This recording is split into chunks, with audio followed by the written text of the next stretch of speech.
So the storm threat moves down in the middle and south Florida. A pile for temperatures even up in the 70s this afternoon.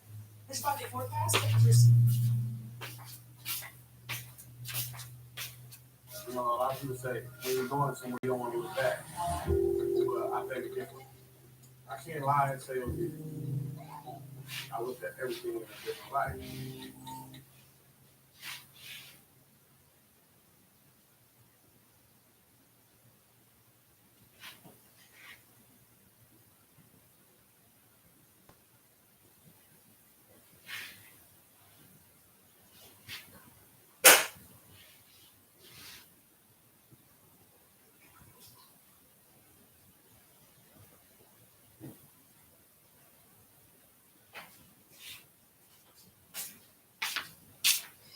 Lightning strikes, it lights up this entire area, but as far as you can see, it's just homes leveled. Hail, lightning, and pouring rain forced families to abandon cleanup efforts on West Point Road. This is the first time since a tornado touched down in Troup County after 130 homes and buildings damaged or destroyed, according to the sheriff's office. Deputies say everyone survived, but at least 5 people were hurt. When I looked at the whole roof blew up. News Drone 2 captured the storm approaching before sundown Sunday. Hi, I'm Channel Traction News Chief Meteorologist Brad Nitz. As strong thunderstorms continue. The threat extends to flooding, where we've seen several roads closed and some washed away from all the rain. Channel 2's Richard Elliott continues our live severe emergency coverage from Upson County, live where one road has actually been sliced in half.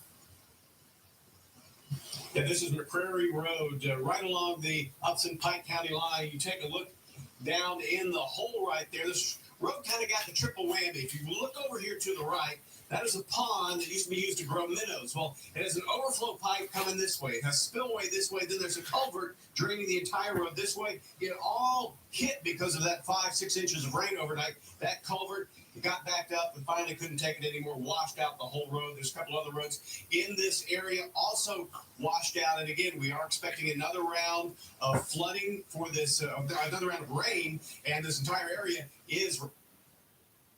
Rescuers continue the search for survivors after a different storm whipped up a deadly tornado Friday night in Mississippi. Today, the president declaring a federal emergency for areas impacted. I'm a bit out of favor today. All right, but in favor certainly today are the financials. This is WLBT First Alert Weather. We'd still like to tell you that we're all in the clear now, that all the bad stuff is behind us. Now, Yazoo City boys basketball coach Anthony Carlisle likes to refer to himself as Young Phil Jackson. Now, Patrick Johnstone tells us how he's living up to the legacy of the NBA Hall of Fame coach and the important coach in his life.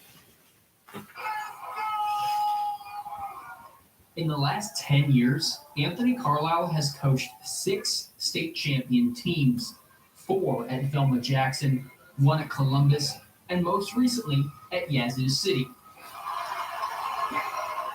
Carlisle says he has had talented coaches and players around him. He just puts them in the position to be successful.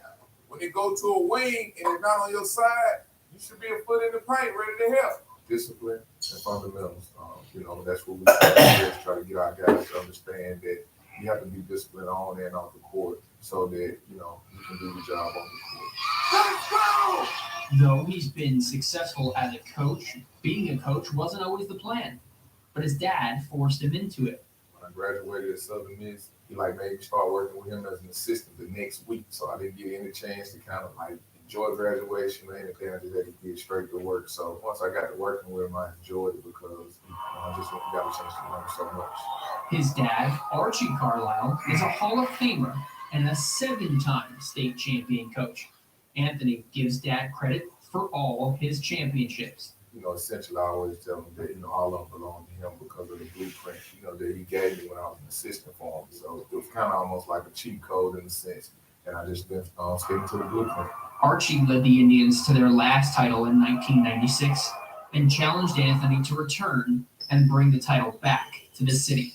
He kept telling me that, it was a young group. There was some guys that he felt like that the right coach had Federal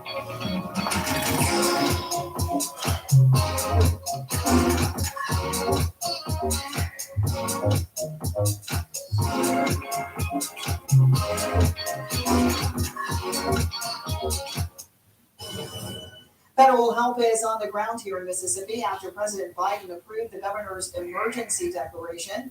The governor, along with federal and state leaders, toured Rolling Fork this morning, one of the areas hit hardest by Friday's deadly storm. 3 on Your Side's Brendan Hall has the latest. Well, we continue our coverage of Friday's deadly tornadoes in Silver City. 3 on Your Side. Alert weather. 6:49 for the time, and again, we're touching back on the Rolling Fork. Friday was the last.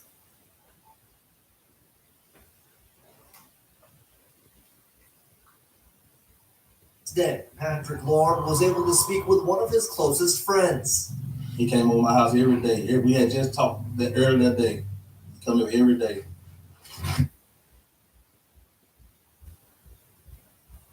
Earlier this month, the Yazoo City boys basketball team hoisted the state championship trophy for the first time since 1996. While they may have thought their season was over, there are more games to play. In less than 2 weeks, the Indians will play the state champions invitational in Washington, D.C. Yeah, we thought it was over, but see, God had another blessing. We came out and everything go on ESPN and try to win another. 18 days after the Indians hoisted the trophy, they made it back to the practice court. Head coach Anthony Carlisle was just Now, in effect, tonight, after all the devastation in Rolling Fork, 3 on Your Side's Patrice Clark. 3 on Your Side continuing our team coverage of this catastrophic event with crews in both Sharkey and Humphreys counties.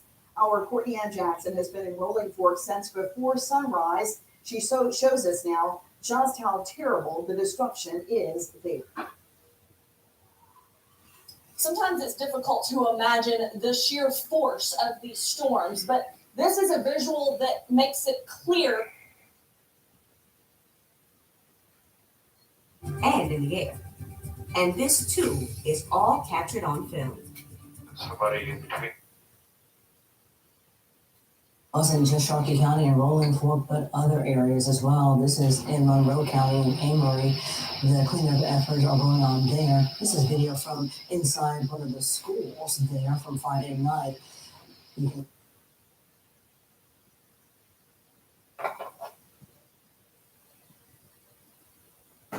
A huge mess here at Metro Center Mall.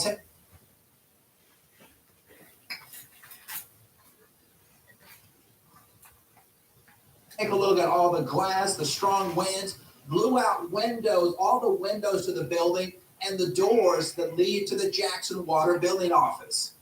The storm also toppling a metal light post in the parking lot, narrowly missing a JPD officer's personal car. If this had been a regular day, that would have did a lot of damage because there'd be a lot of cars parked right here.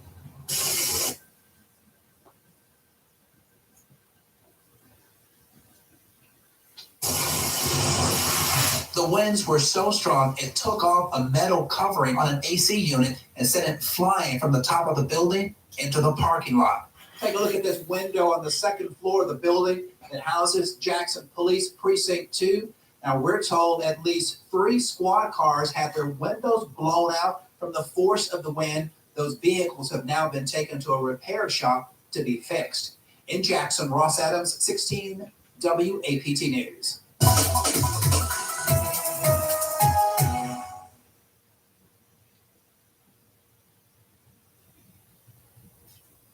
Crispy, crunchy, sweet with bunches. Season is going to be very interesting because I feel as though people are reasonably skeptical heading into that. Mm-hmm. But I would also say that market skepticism and pessimism is really high. So, And the 911's operator's answer was, well, that's his constitutional right. He's over 18, right? So we've got to find a better way to be looking at these problem sets and helping people before they cross that criminal threshold. Law enforcement has been doing tremendous work trying to keep us all safe, but it's not fair to put all of this on them. We have got to be engaging with people where the sickness starts, where the grievance starts to take hold, and they.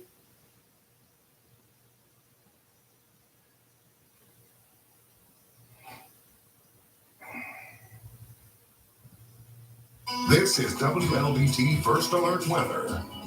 We'd still like to tell you that we're all in. It's also such an exciting one that I just can't wait to hear about it. This is our premium platinum coverage map, and this is Consumer Cellular's map. I don't see the difference. Do you? Well, that one's purple. Get the exact same coverage as the nation's leading carriers, starting at $20. Consumer Cellular. And new details for you this morning coming out of Truth County. The sheriff's office says during this difficult time, some people are trying to take advantage. They say people have reported looters and trespassers in areas where there has been a lot of damage. In response, people are going to see more deputies, state troopers, and rangers out over the next several days. And weather makes the commute rough. That is the case right now. Jerry, you're tracking it all, and there are problems all over the place. All over the place. We're hearing thunder up above, and we're seeing flashing lights down.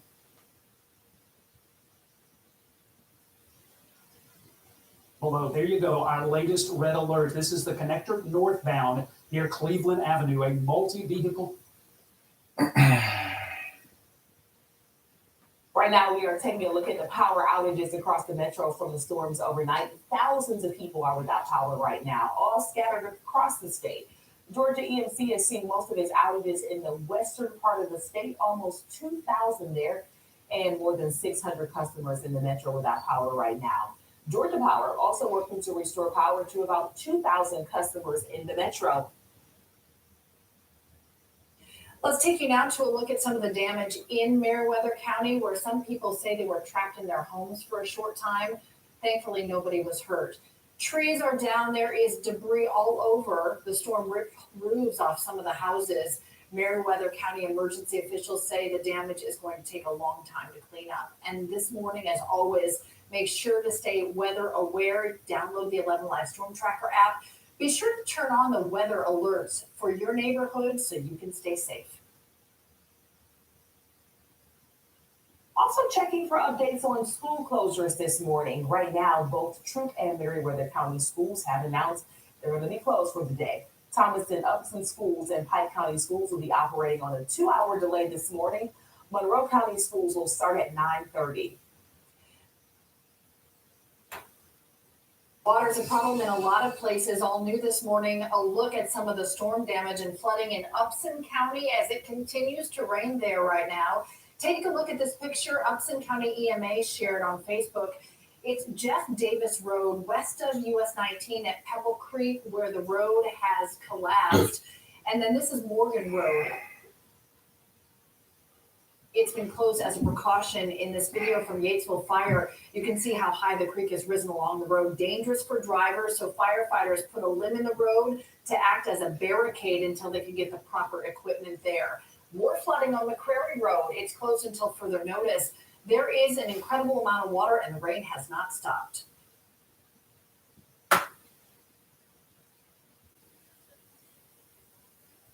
And this just in for us this morning. The Duluth Police Department just posted this message on Twitter minutes ago, warning drivers there about River Green Parkway being closed due to standing water. You see this photo right here. Now, this is right off of Peachtree Industrial Boulevard. Police warn drivers to avoid this area until that water goes down a bit.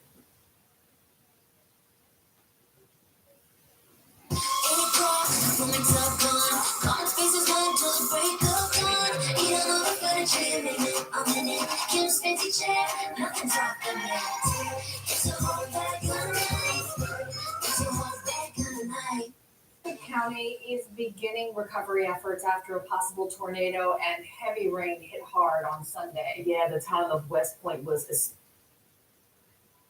happening today. Governor Brian Kemp and GEMA Director Chris Stallings, they're going to be touring the damage across parts of Georgia. They will be in Milledgeville and West Point, two of the hardest hit communities after looking at the damage. They're going to come together with local officials and give us an update on the state's recovery efforts. They are expected to.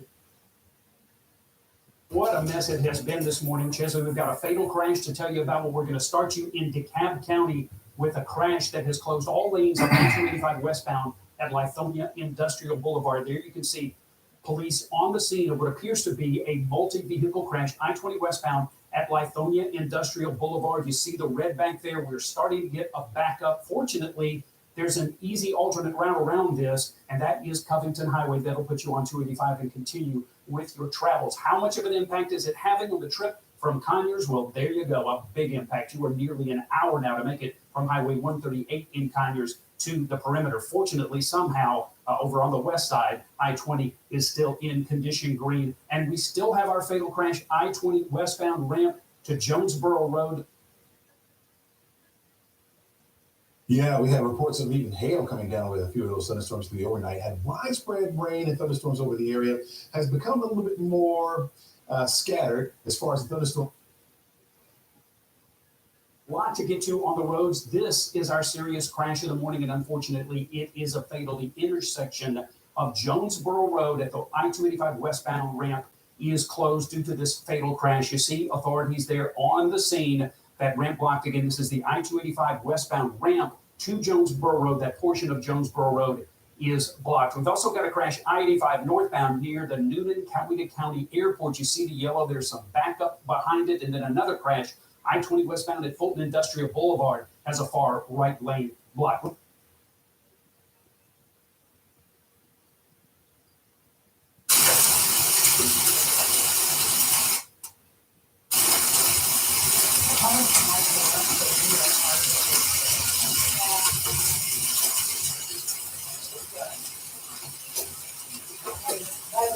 Raise your hand.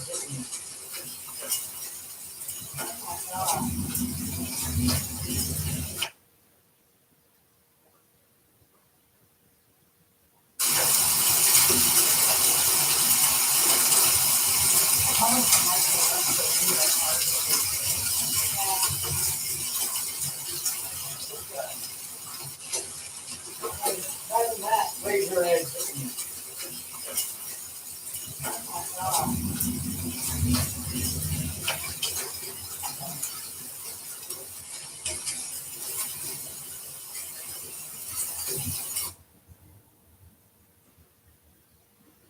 You're on a carnival cruise at Amber Cove. 3 generations of Clifton standing hand in hand, ready to push off with those famous Clifton cabs, leaping into the unknown. Now you're in the water. Together.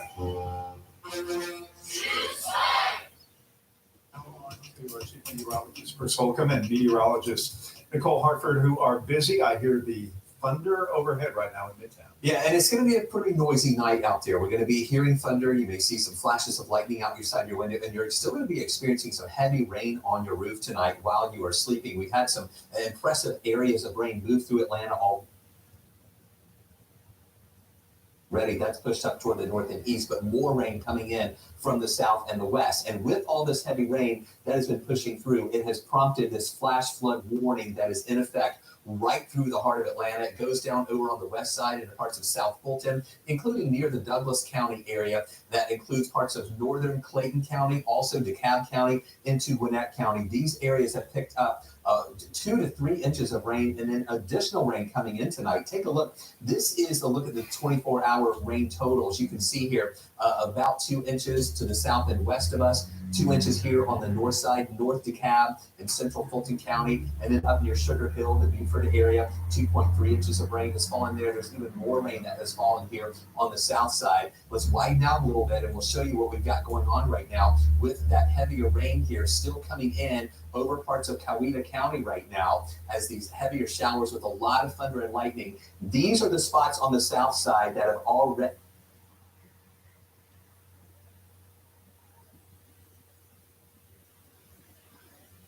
New and sad details tonight on the story we first broke for you last night at 11 o'clock.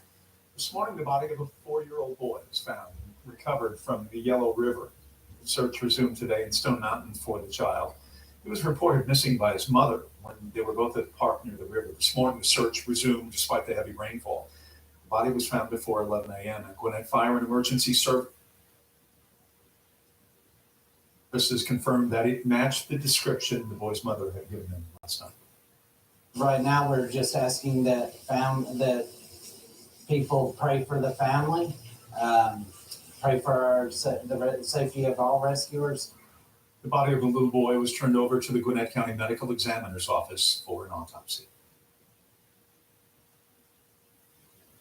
And tonight we learned that schools in both Troup and Meriwether County schools will remain closed tomorrow on Monday.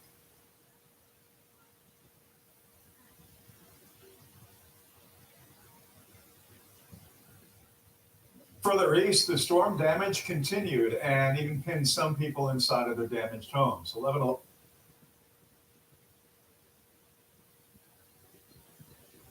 As Bobeth Yates continues our team coverage tonight. The strong storms came through Meriwether County, toppling trees and destroying homes. In fact, this roof used to be on that house. All of a sudden, everything just hit us. I mean, there wasn't no warning, just loud noise. You could hear the wind. It was strong. Bobby Jeff Williams says he and his family are lucky to be alive after the powerful storms ripped through their property. His wife, Dawn, walked us through the damage. The pop-up camper, it's totaled. This was halfway up on top of the house, and the boys had to bring it down. And the carport wasn't the only thing damaged. That's a building. It's supposed to be flipped this way. All over the property, things were tossed and destroyed. This trailer even landed on a car. It flipped up. The tongue of the trailer hit my car on the hood, completely crushed the A-pillar, shattered the window, busted the windshield, and we ain't gonna be able to fix that one. Jacob Williams says his 1991 Geostorm is no longer in production, so he won't be able to have it repaired. Multiple large trees also fell, one on another car, even the house. And the Williams family is not alone. It has not been confirmed yet to the National Weather Service, but either a tornado or some kind of straight line wind event. We have approximately 5 to 6 homes that are completely destroyed and more that are either moderately or majorly damaged. Meriwether County Emergency Manager Grim Jones says some residents were also trapped for a short period of time, but luckily, there are no reported injuries. In the meantime, Bobby Jeff has advice for others. Don't take it lightly when they send these alarms and things out. When it comes, it comes. It's not going to say, hey, I'm almost here, let you know. It just happens. Again, Meriwether County officials say there were no injuries, luckily, but they say this cleanup will take some time. Beth Yates, 11 Alive News.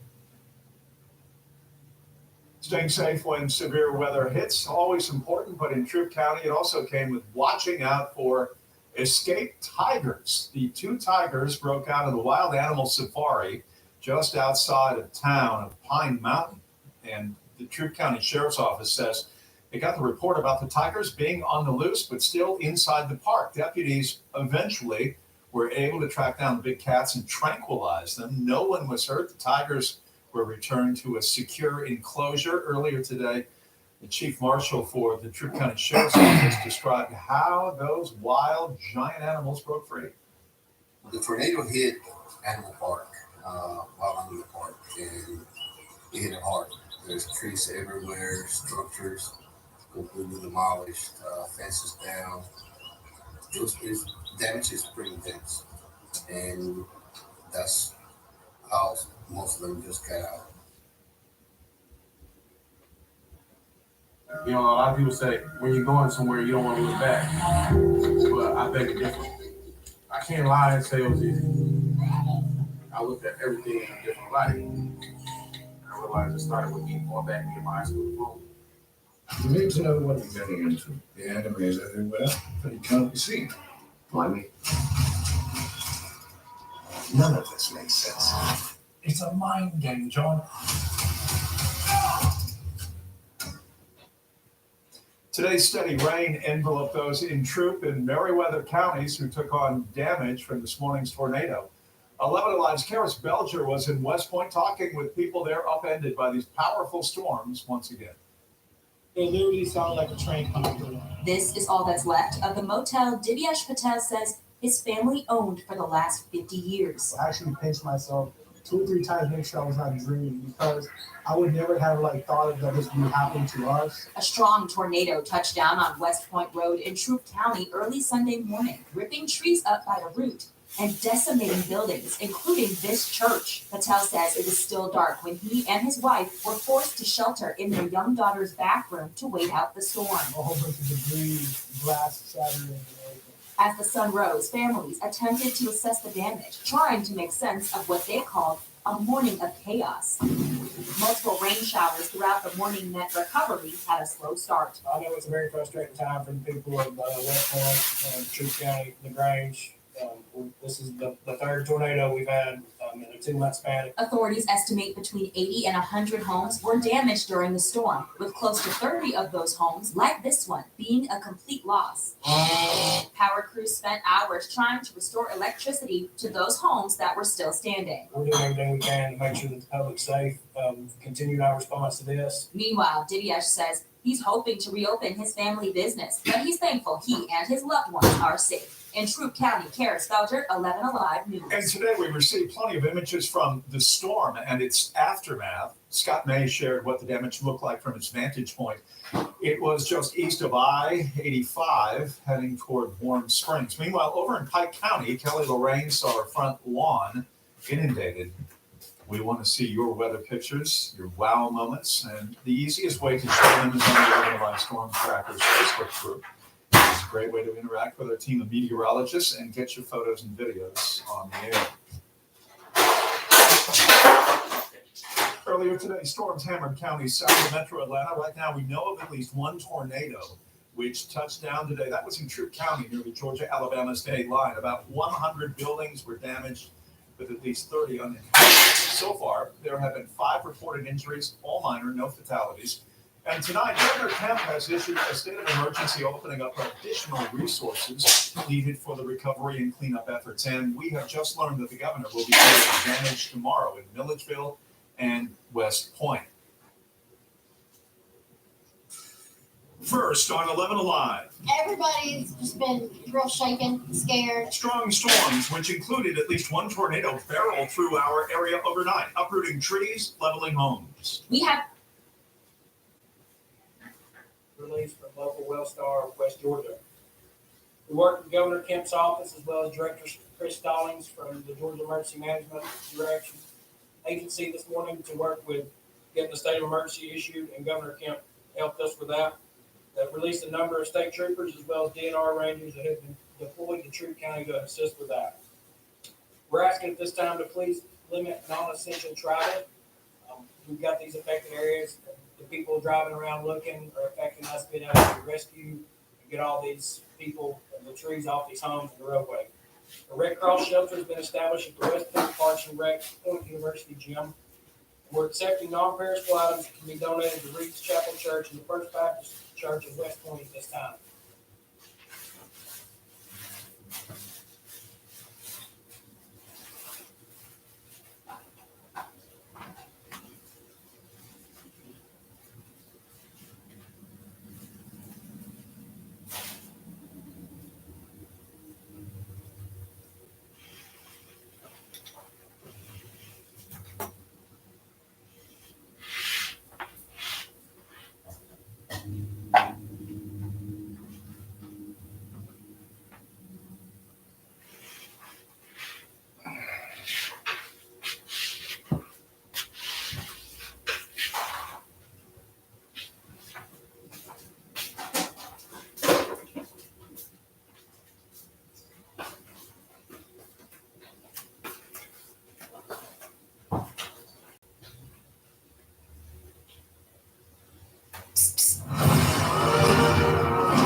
Flonase, allergies don't have to be scary. Spraying Flonase daily gives you long-lasting, non-drowsy relief.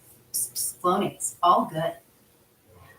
Just into our newsroom, Brian Kemp, our governor, has issued a state of emergency this helps us get and release resources to help with tornado aid down in those areas hardest hit. And this actually comes almost 2 years to the day since we had an EF4 tornado, our last EF4 tornado touchdown in Noonan, Coweta. in that county in the area of Newton. So again, Southern Troup County, Southern Meriwether.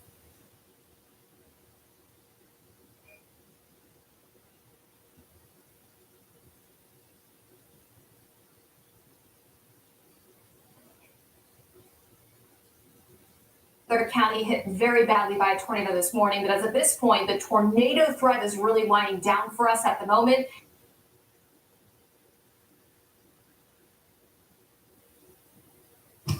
It is 11 o'clock on Sunday morning, and it has been an active morning across North Georgia. A large, dangerous tornado, violent tornado touched down in Troup County, Southern Troup County, South LaGrange, and tracked into Meriwether County as well. We have several crews that are out there gathering information, getting firsthand account from people down there in Troup County on what they heard, what they saw, and what they're left with in the aftermath. And photos this morning coming in, our first photos show some of the hardest hit areas were in West Point, right along West Point Road. These photos you notice here. To the FSINTERNET@fiscal.treasury.gov. Copy to payments@fiscal.treasury.gov on March 27, 2023. Says it's security at 2:27 p.m. I'm reading my own words. Never mind. I hereby declare under penalty of perjury that my phone conversation today with Bureau of Fiscal Services Agent 5100, answering phone number 1-855-868-0151, option 1, is perceived by the claimant as a direct threat of bodily injury and irreparable harm to federal process in retaliation for a police report filed for theft of property against Pamela Cooper and others with the Philadelphia Police Department Commissioner's Office, March the 1st, 2023. Until such time as law enforcement has confirmed an investigation and restored personal property rights to the claimant, I withdraw my request to communicate with the Department of Treasury on this specific issue in writing and gladly accept any additional evidence the Department of Treasury may provide of this ongoing threat to my personal safety unto death of my entire body provided as such evidence, including but not limited to trained Department of Treasury agents, militarized coercion to waterboarding written reclamation communications. Respectfully, Zori Rush. Now, those are my words. You'll probably hear them spunked.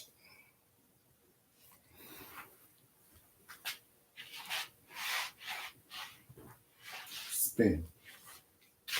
Down, structures that are crumbled underneath the weight of those trees. And there's one area in particular right around that West Point Road. You see right here, houses are flattened. There's hardly trees that are left there. So it's a very chaotic scene in Troup County right now. Troup County is asking. It does sound like that's kind of settled out somewhat over the last week or so. So next Friday's data will continue to be of interest. But clearly money's moving throughout the system post recent events. So the bid might get bigger. And I mean, I think another interesting narrative is that the number of banks overall might get smaller. Of course, the news today is that First Citizens is going to buy Silicon Valley Bank. And would you expect to see more of these mergers of equals, if that makes sense? Not necessarily the big swooping in to buy the mid-sized banks and the smaller banks, but sort of these regional lenders consolidating? It would make sense to us. If you look, the number of banks in the U.S. has halved in the last 20 or so years. So we're down to like 4,200. And, we think it should have again, hopefully less than 20 years looking out. And if you look at some of the issues that some of the banks have today, whether it's commercial real estate concentrations that you talked about, whether it's a high level of uninsured deposits or just not diversified deposit mixes like you saw at Silicon Valley and Signature, consolidation would help alleviate a lot of that. At the moment, regulators have kind of been a bit weary of allowing banks to merge and get bigger. But we do think it'll be healthy for the overall system to allow that to happen. So hopefully at some point this year, the industry will receive clearer guidance in terms of the best way to merge. And, we'll see reduced number of banks looking out. Jason, do you think we've seen the worst of the interest rate risk, or is there more to come on that front? Yeah, today certainly feels calmer after a fairly volatile last 2.5 weeks. I suspect there'll continue to be some bumps in the road. We have earnings coming up in a few weeks, and we'll see, who kind of gained deposit share, who didn't, and it'll be volatile. But it's certainly today feels like a much calmer day than we've seen for since Silicon Valley demise. Are the big banks really that much safer than the smaller banks? We talk about the concentrated deposit base. Certainly that was the case for Silicon Valley Bank and to some extent with First Republic. But is it Bank of America or JP Morgan Chase in that much better shape when it comes to managing the interest rate risks? I think clearly, interest rate risk is something that, all banks have to keep an eye on. The biggest banks, do have higher capital standards, higher liquidity standards, and just increased regulatory scrutiny. So I think that kind of gives the perception, that they're safer. Also, a lower portion of the revenues is tied to net interest income because they have more diversified revenue sources. But listen, banks are have to manage interest rate risk.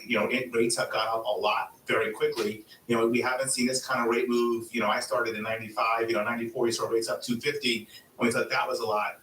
So you saw rates up a lot in a short period of time, and there's going to be some consequences of that. We've seen some fallout, and the industry is going to have to continue to monitor that. I think the biggest banks have done a good job in terms of having diversified funding sources, diversified assets, and can just better withstand some of the pressures you may see across certain parts of the loan portfolio and security books. Well, let's talk about another big piece of the issue here. You have interest rate risk, of course, on their portfolios, but then you also have the fact that banks are having to fight for deposits for the first time in a long time. And you look at just the money going into money market funds. Now those assets sitting at $5.1 trillion. I think it's over 300 billion has gone into money market funds over the past 2 weeks. So the direction of travel is still clear that, these investors are putting their money where they can actually earn something on it. At what point does that dynamic start to flip? How much do these banks have to raise rates on those deposits?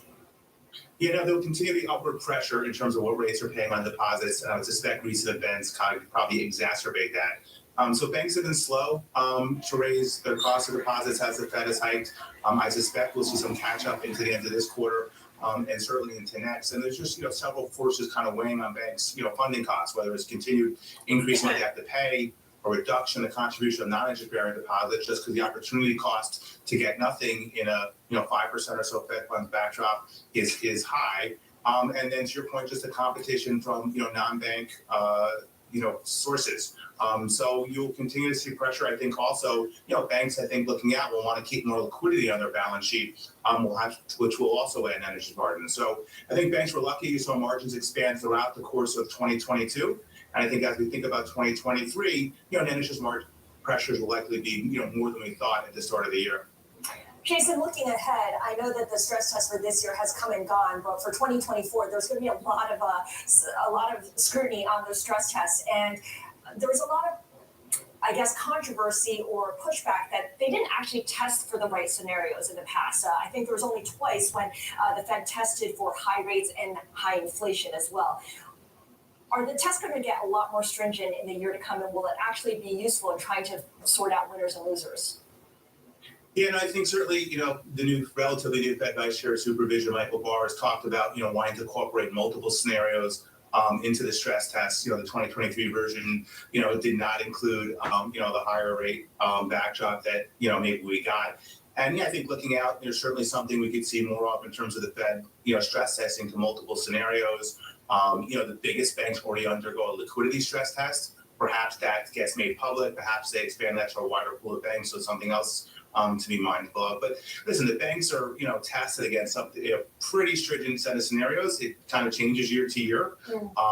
And, most banks have kind of held up, from a fundamental standpoint, relatively well. There were a couple of banks that we all know that, had too concentrated deposit bases. And perhaps that's something that they pay closer scrutiny to looking out.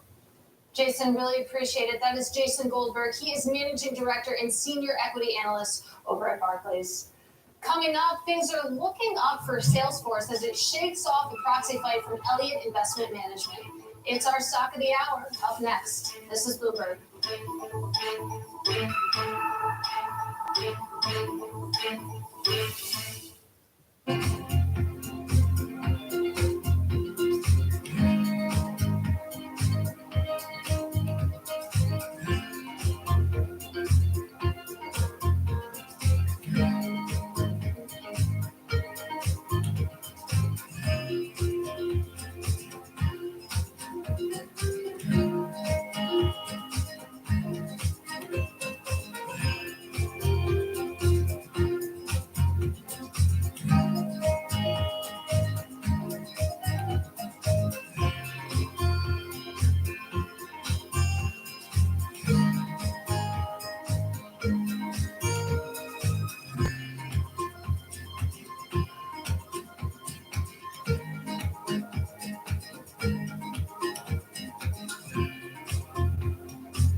What do you like most about your job?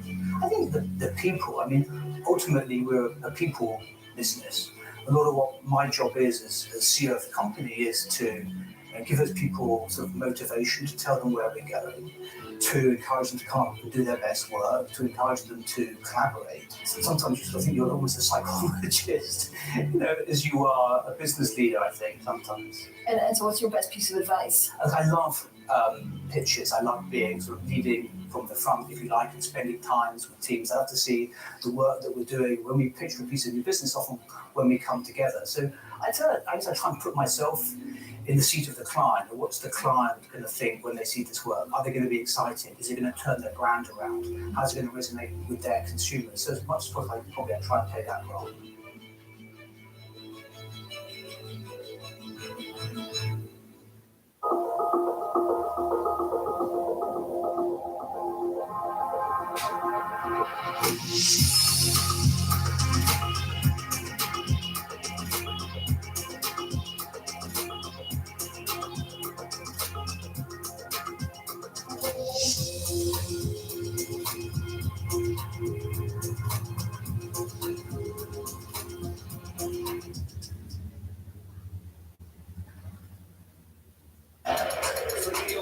London, in Sydney, Washington, Tokyo. 9 a.m. in Beijing and Shanghai. Here's what I like. You do not want to miss this He is story. there kind of upside.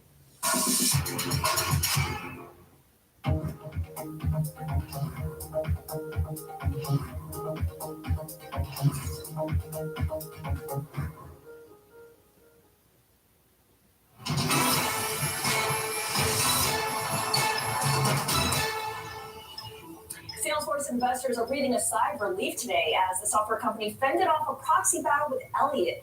The two called a truce, with Elliott ending its boardroom challenge and Salesforce laser focused now on improving its profit margins. Joining us for today's Stock of the Hour is Bloomberg's Brody Ford. So, looks like Mark Benioff, the CEO, did everything the activist investors wanted him to? Not quite everything. And you say investors breathing a sigh of relief, they are. Who really is Mark Benioff, right? We got to remember that a lot of times when activists, investors get involved in these stocks, it ends with the CEO leaving. That's what happened with Jack Dorsey at Twitter, for example. But yeah, so in general, they did listen to the activists. They increased profit margins faster than anybody thought they could do it. And that includes large layoffs, putting the M&A commission on ice, Salesforce aims for these giant acquisitions, putting a pause on that. So in general, they saw the fear of God from the activists, they cut costs, and in general, yeah, the activists took a step back and said, hey, we're happy with it at this moment. So is this a win necessarily for Elliott because they didn't get a board seat or anything along those lines? Yeah, you make a good point, right? So they get the general idea of a stock price going up. They obviously probably made billions of dollars here. But as you said, they wanted a board seat. They wanted further succession planning, and they didn't get that. And so when you look at the details of the agreement today, it's important to note this is not legally binding. What they said is, we are happy at this moment. We're taking a step back, but this is a handshake. If you all do something in the future we don't like, we may reappear. And so next proxy season, when we see them saying things in public, I think we may. All right, so at the moment, and a lot of asterisks alongside too.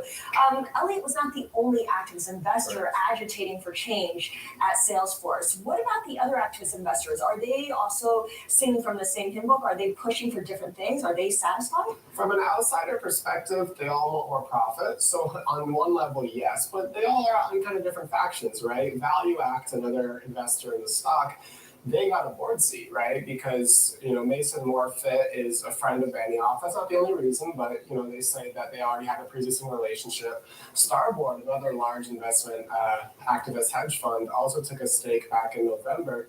We haven't heard so much from them. So could we see them reemerge in the coming weeks? Absolutely, but we don't know at this point. Right. Well, no matter what, Salesforce has definitely, as you said, felt the fear of God, and will definitely be putting on a show at its next earnings report. Absolutely. Brody, really appreciate it. Brody Ford of Bloomberg News with today's stock of the hour, which is Salesforce, up about 1% in trading right now, with about 15 minutes to go before the close of trading. Still ahead, we are counting you down to the closing bell. Emily Rowland, co-chief investment strategist at John Hancock Investment Management, will be joining us next. This is Bloomberg.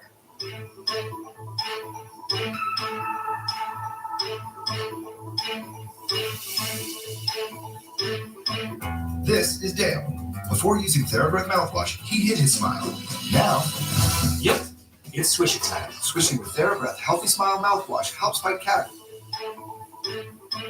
This is Dale. Before using TheraBreath mouthwash, he hid his smile.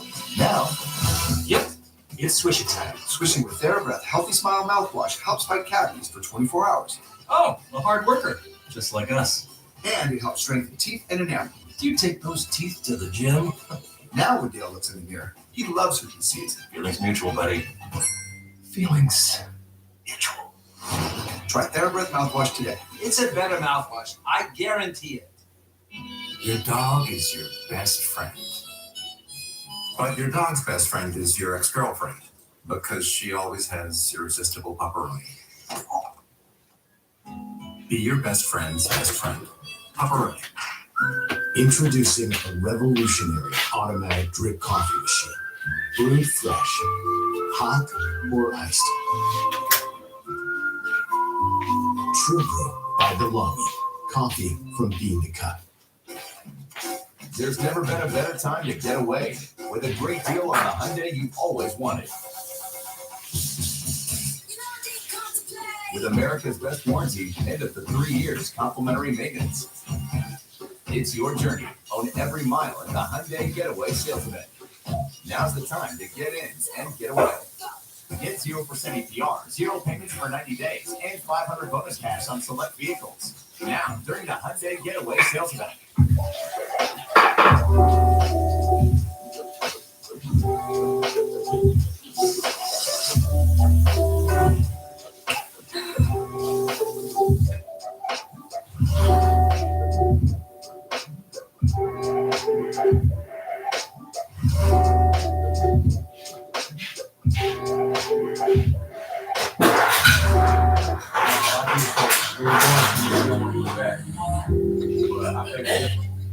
I can't lie and say I looked at everything in a different light. I realized it started with me going back to my high school home.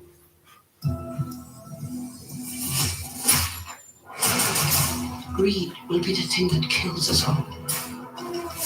We'll own this city. You want to start a war out here? This is my legacy.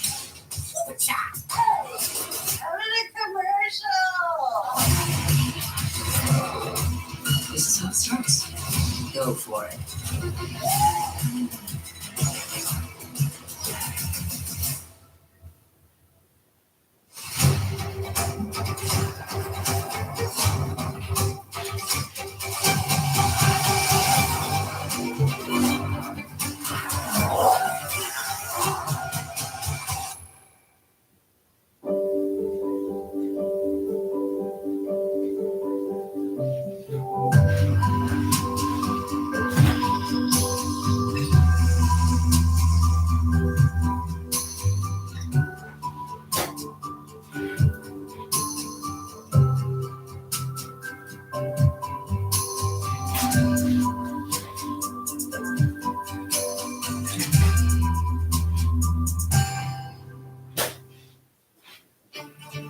want more than anything to see a real living tree. Let someone like you cares a whole awful lot. Nothing is going to get better. It's not. You realize it talking to Ryan, right?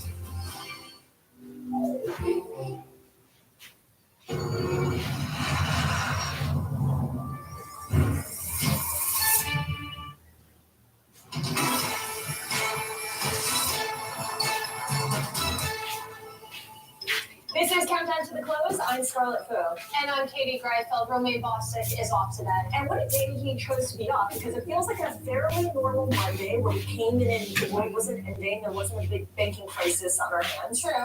You know, it hasn't been that way for a couple of weeks. And right now you have a fairly normal day, too, with stocks marginally higher. The NASDAQ in the red here, the Russell 2000 performing the best.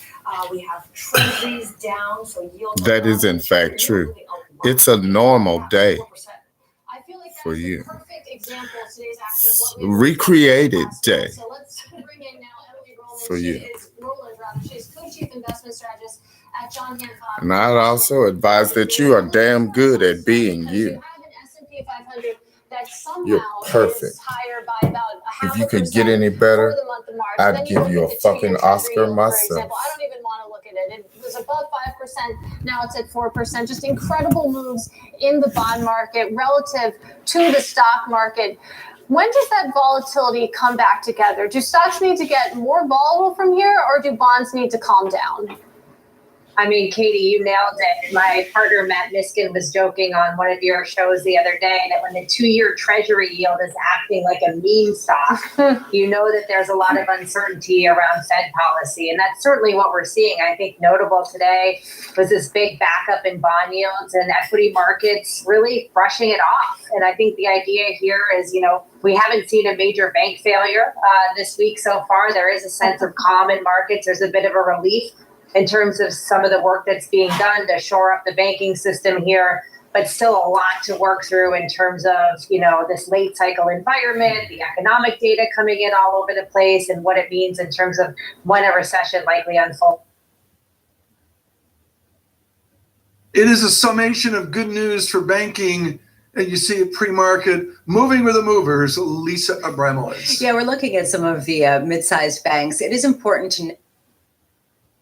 Are there any areas that you think have sufficiently repriced where you're starting to see opportunity? Well, look, I mean, financials have started to reprice in a meaningful way. You know, not all of these companies are going to have problems, that we're seeing in some of these. So, yeah, I think it's happening. When, what do you glean if it's not monetary policy, but regulatory policy is this crisis? What do you glean about the new economic slowdown and that China may miss the mark on 6% economic growth? Yes, first of all, good morning, guys, and thanks for having me. So, you know, this past year, the two main drivers have been Fed policy and China COVID-0 and reopening. And, you know, everyone got pulled up on the China reopening story, but really the data since then have really been very disappointing. You know, be able to help people when they are in need of assistance, in need of intervention. I'm not suggesting that we get rid of the Constitution at all. I love that we live in this country. It does make security harder. And so it will take longer for us to build out the capability to be able to detect when somebody is in need of assistance, to be able to build those referral systems and have the mental health and behavioral health professionals available to do that intervention work and to manage the risk. But I think we've got to start, and we have to do it with speed, with intensity, so that 10 years from now, we're looking at a very different experience in this country. I don't think, if you can imagine my elementary school kids when they are parents, surely by then we can stop this, right? We can make this something that we talk about as an epidemic of the past. I think if we set our sights on, let's look at generational change here.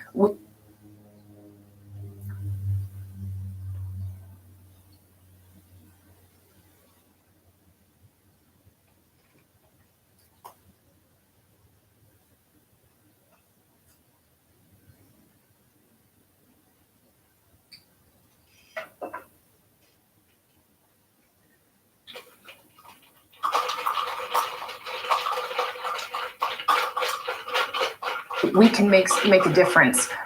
Unfortunately, I don't think that difference is going to happen in Washington, D.C. I wish it could.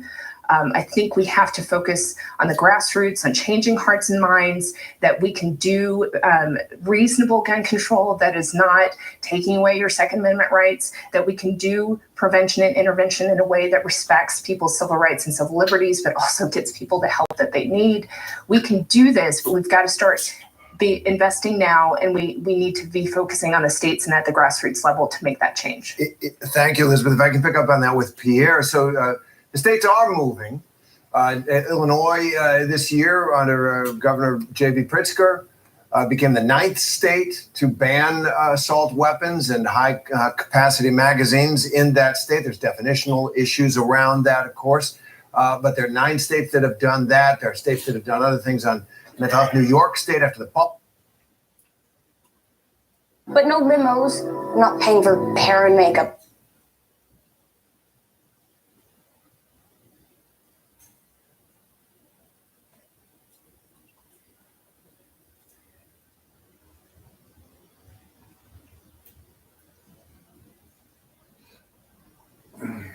Okay, this is it. And no slow dancing. Do you accept the terms and conditions of my proposal and agree to this prom pact? Mandy Elizabeth Yang. It would be my honor.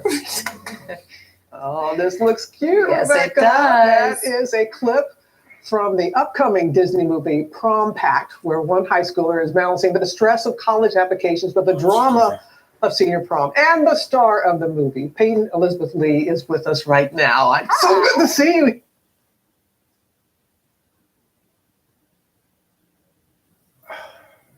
So good to see you too. Okay, this is kind of like throwback to some of the 80s rom-coms, Yes, of which you said you were a fan of. How do you know any of these 80s rom-coms? Because they were my mom's favorite movies. Mm-hmm. From the time I can remember, she was always making us sit down with her and watch the John Hughes movies.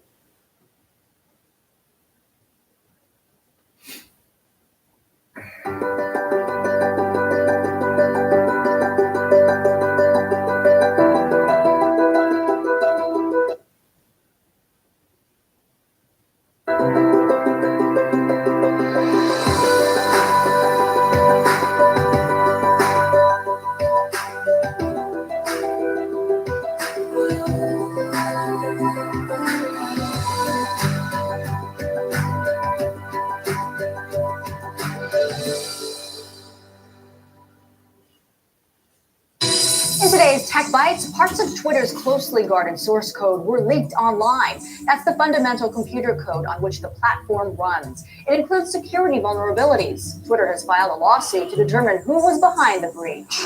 More apps are facing government bans, this time in France. French officials are banning apps like TikTok, Twitter, and Candy Crush from government employees' devices. The French government says they may present cybersecurity risks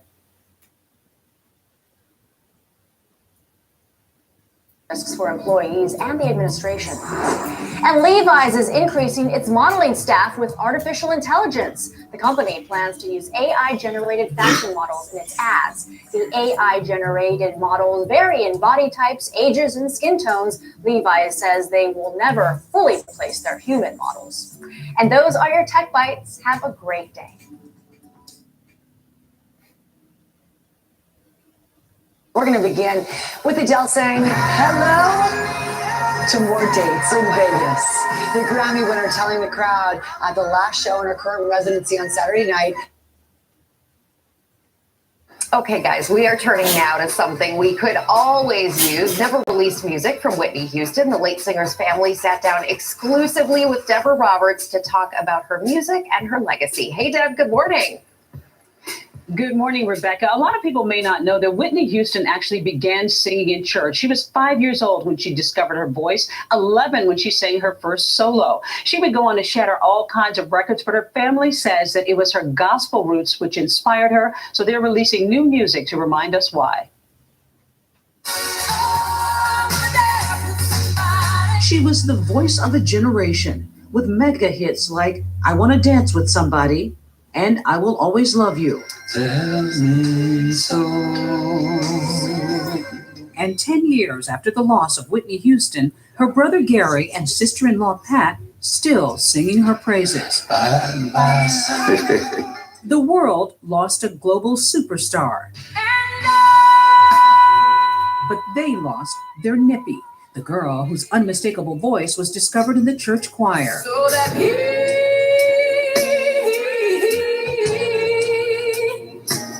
he can use me. Now that teenage Whitney is back with us in a new gospel album, I Go to the Rock.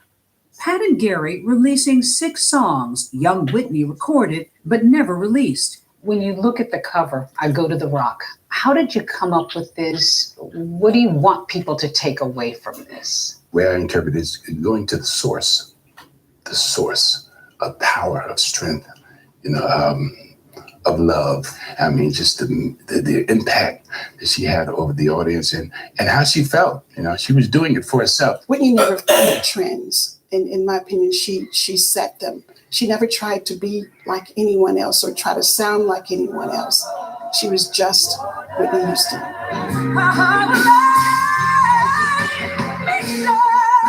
And gospel music inspired Whitney throughout life, she says. The Preacher's Wife, the only other gospel album released by the singer in 1996. She found Thank you. stardom in pop music, but Whitney's first stage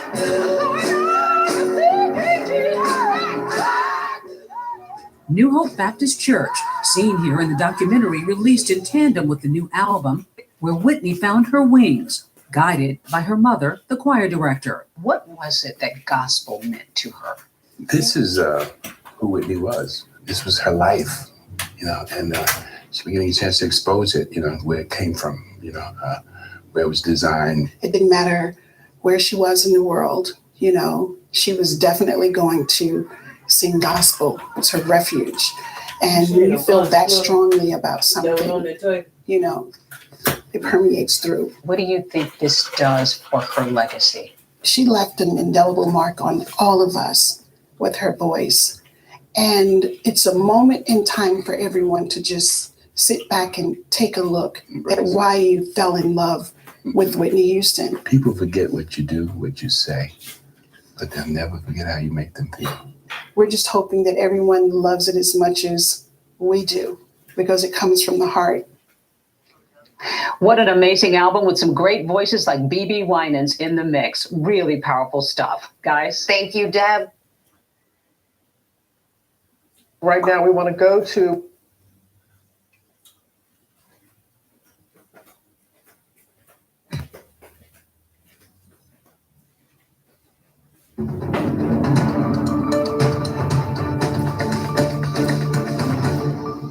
It is now the top of the hour, and we continue following breaking news. At least 3 children and 3 adults were killed in a school shooting in Nashville, Tennessee.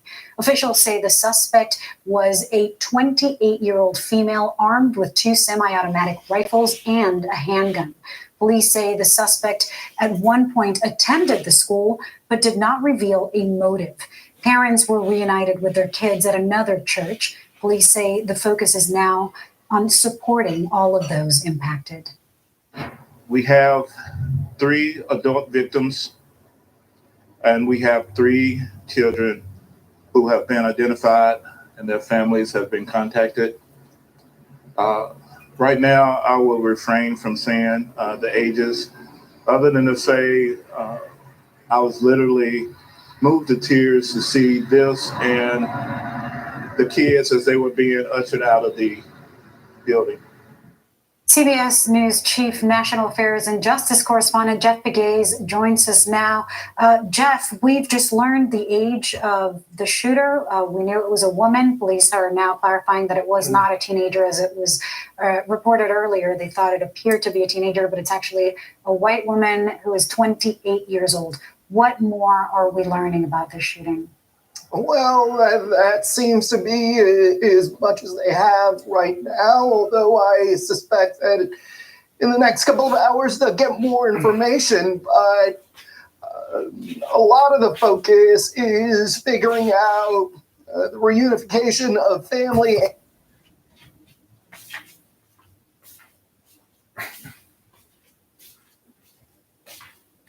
as investigators also at the same time try to piece together what happened this morning at this school. I'm sure as you listen to the president's news conference, or rather his statement, you know, it almost feels like Groundhog Day, like we've heard this before. Here we go again with the investigators having the press conference and then politicians talking about this needs to stop. And yet again, it happens over and over and over again. In fact, there is a woman who was at the scene of this shooting in Nashville who says she was also at the scene of the mass shooting in Highland Park, Illinois. Remember that parade shooting? Yeah.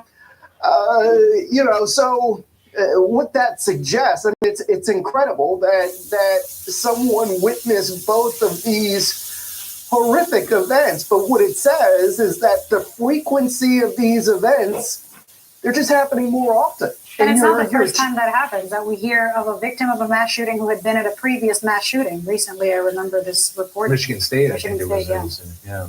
Exactly. It is, you know, just as someone who covers this, I'm sure parents are tired of seeing it. So many Americans are just tired of seeing this same old story. And you've heard people talk about this too, how we've almost become numb to it. You know, I've been around long enough to have covered. Here is the sole question. Here is the sole question for your potential jurors.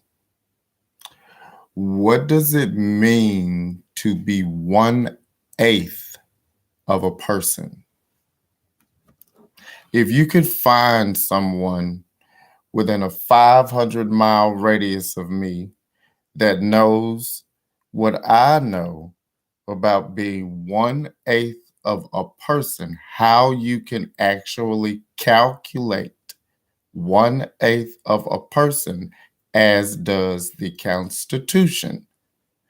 Not even to make a person whole, not even to look to see what is required to make a person whole. Just find someone that knows what it means to be 1/8 of a person. And then me and your government can talk about how much it's going to cost to be a whole one. No matter what law enforcement does, you know, you're still going to lose kids or adults, teachers. I mean, it is just because of the type of weaponry being used and because of the determination of these people carrying out these acts to claim lives. You know, you have these situations where it is hard to save lives no matter what you do. And so now there is all this, once again, this focus on legislation. And we don't know anything about the safety within the school either, Jeff. I couldn't hear that in the press conference, whether they said whether there was school security officers or, you know, I actually did catch that. You did? Really, Okay. So it's a church with the school attached. So it doesn't have a school resource officer, which from the press conference sounded like was standard under the law of Nashville or under the way they do business there in Nashville. So it's a particular situation. You know, Jeff, your point is well taken. There is a predictability to how these stories unfold, what we learn, when we learn it. I can tell you that America's reputation internationally is now in part as the place where school shootings happen all the time. And there is a certain numbness that the American public feels, that people who cover it feel, and I'm sure law enforcement begins to feel. And yet we also have, for this community that was going about their business today, a shocking event, 3 families that don't have children coming home for dinner tonight. And it raises the question of how rare it is to have a 28-year-old female shooter perpetrate a crime like this. Have you heard of anything like that? A female shooter? No, it is. Yeah, it is. It has happened. According to some of the.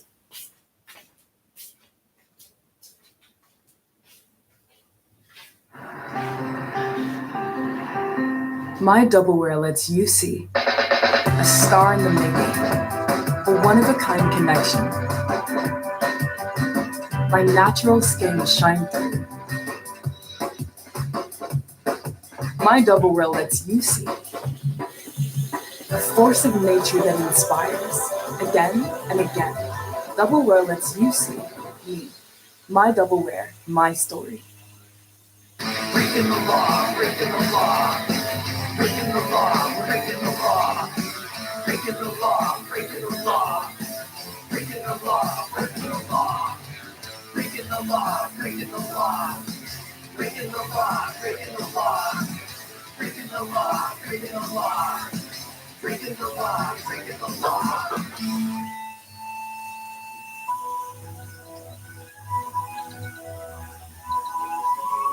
Hey you! Can we come together? Hey you!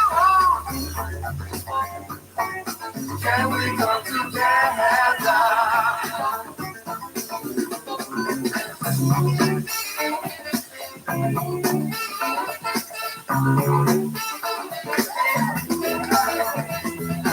New Balance, wake up now.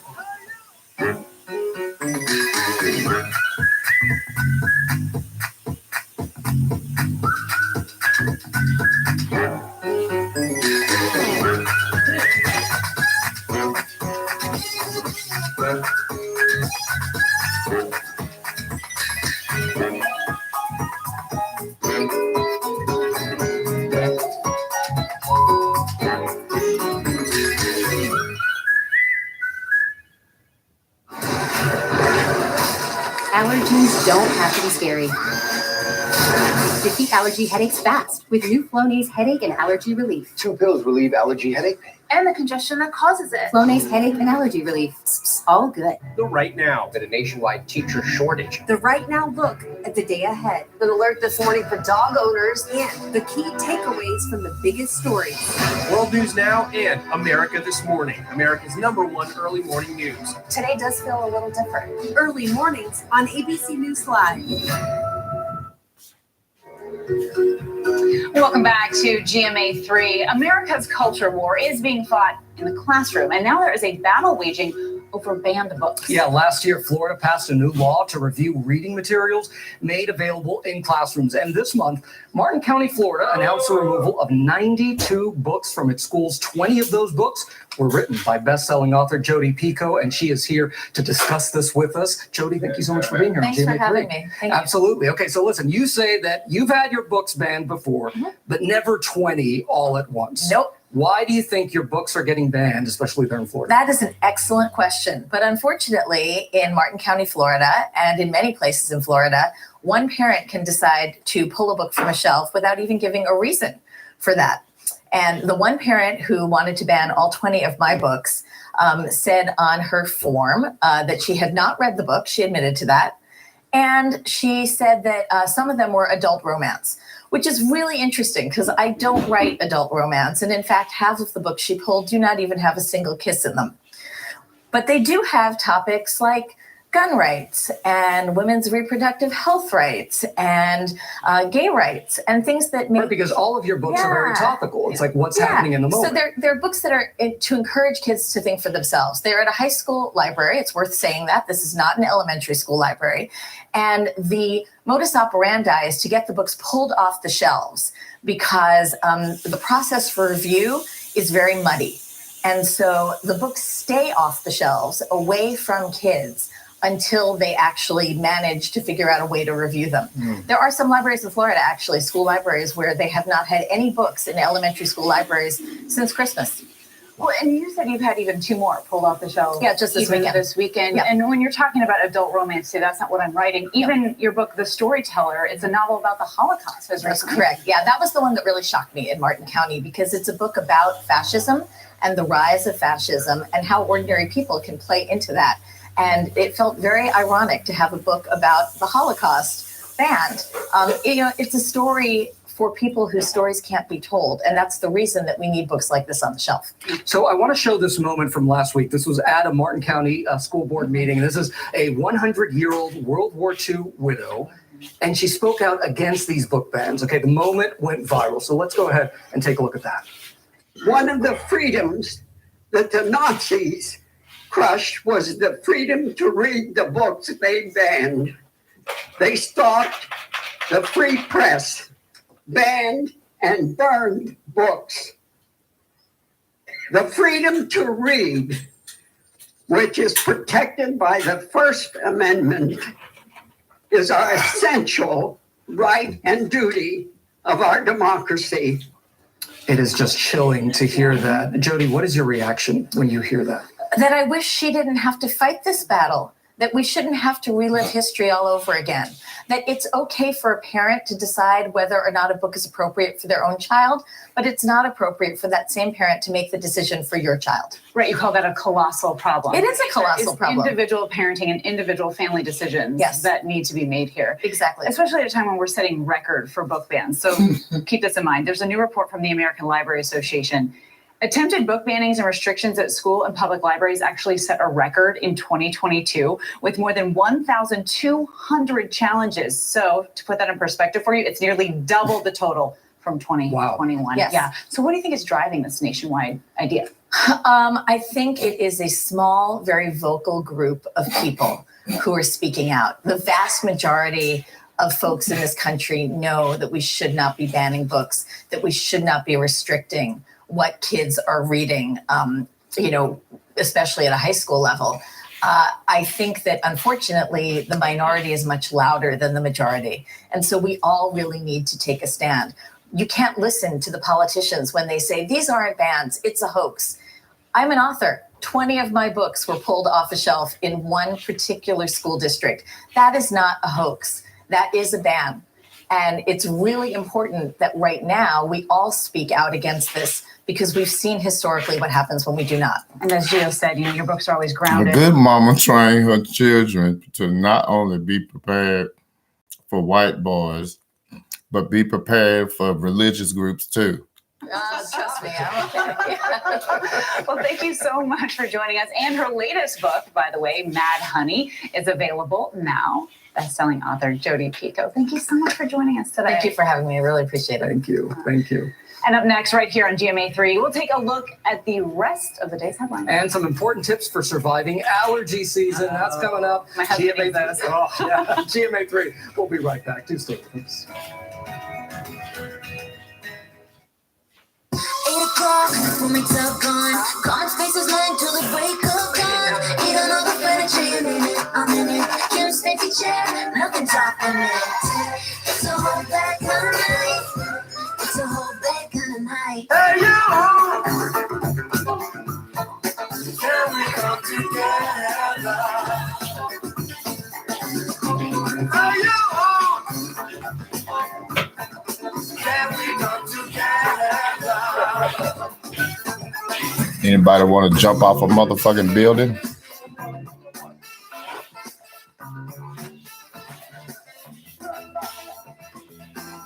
New Balance. We got now. As full-time home renovators, but no limos, no. This is WLBT First Alert Weather. We'd still like to tell you that we're... The police say the shooter was a woman. Wendy, Nashville police say shooter is a 28-year-old woman. They say she entered the school through a side entrance carrying 2 assault rifles and a handgun. We have to do more to stop gun violence.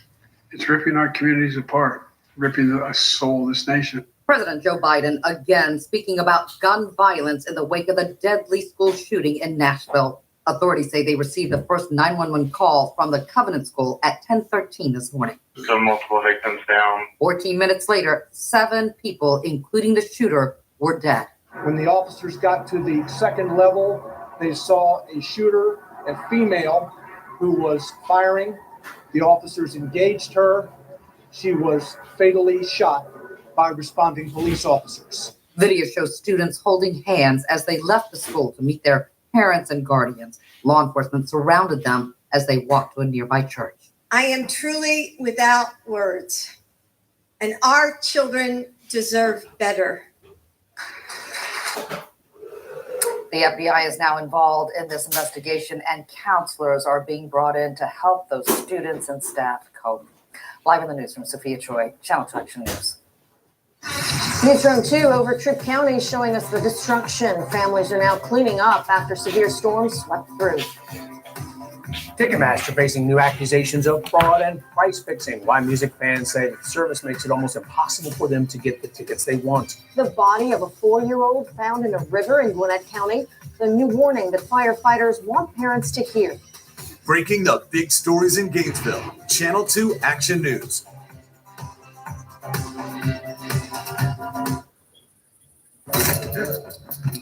Home invasions can happen unexpectedly, especially with flea